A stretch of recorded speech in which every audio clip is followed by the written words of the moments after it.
ബന്ദേശ്രായി സ്ത്രീകളുടെ രാജധാനിയാണ്.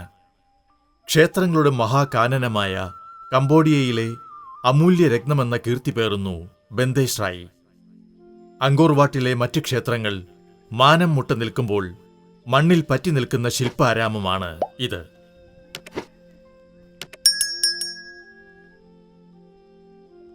സ്ഥൂലത്തിൽ നിന്ന് സൂക്ഷ്മത്തിലേക്കും സൂക്ഷ്മത്തിൽ നിന്ന് അതിസൂക്ഷ്മത്തിലേക്കും കൊത്തിയൊതുക്കിയ ശില്പവിരുത്.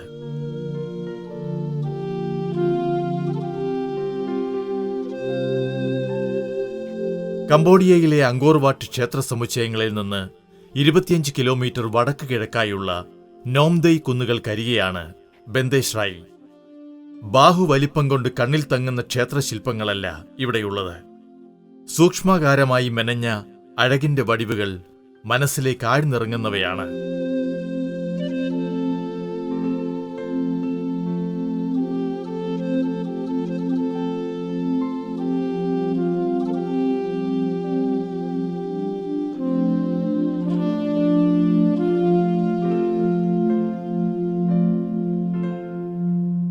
അങ്കോർവാട്ടിലെ ക്ഷേത്രങ്ങളെല്ലാം രാജാക്കന്മാർ നിർമ്മിച്ചതാണ്.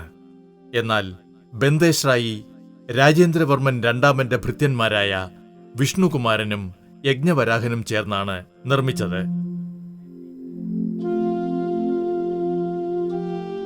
മറ്റ് ക്ഷേത്രങ്ങളിൽ നിന്ന് വിഭിന്നമായി ബന്ദേശ്രായി പൂർണ്ണമായും വെണ്ണ തോൽക്കും പോലെയുള്ള ചെങ്കല്ലിൽ തീർത്തതാണ്. AD 967 ഏപ്രിൽ 2 ക്ഷേത്രാഭിഷേകം നടന്നു.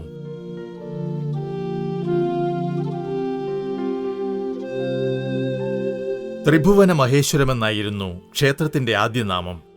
ശിവനും വിഷ്ണുവുമായിരുന്നു പ്രതിഷ്ഠ.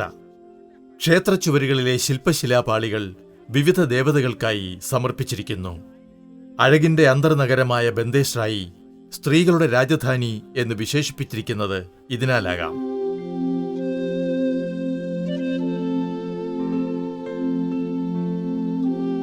കിഴക്കു പടിഞ്ഞാറായുള്ള അക്ഷത്തിൽ 3 സമചതുര ഉൾച്ചേർപ്പിലായി ക്ഷേത്രം നിൽക്കുന്നു. ഏറ്റവും മധ്യത്തിലുള്ള ഗർഭഗൃഹത്തിന് ഒരു പ്രവേശന കവാടവും 3 ഗോപുരങ്ങളുമുണ്ട്.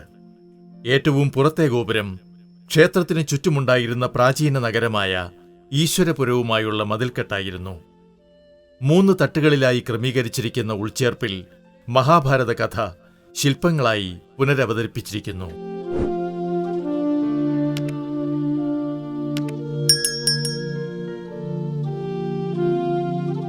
വിഗ്രഹമോഷ്ടാക്കളുടെ വിളനിലമായിരുന്നു ബന്ദേശ്രായി. അതിമനോഹാരിതയാർന്ന ചെറുശില്പങ്ങൾ പലതും ലോകത്തെ വിവിധ പ്രദർശനശാലകൾ കവർന്നെടുത്ത് സ്വന്തമാക്കി. ശില്പങ്ങൾ ചൂഴ്ന്നെടുത്ത വടുക്കളിൽ അവയുടെ പകർപ്പാണ് നാം ഇന്ന് കാണുന്നത്. എങ്കിലും കാലം കവർന്നെടുക്കാതെ ബാക്കിവെച്ച മനോഹര ശില്പങ്ങൾ ബന്ദേശ്രായിയെ ലോകശ്രദ്ധയിലേക്കെത്തിക്കുന്നു.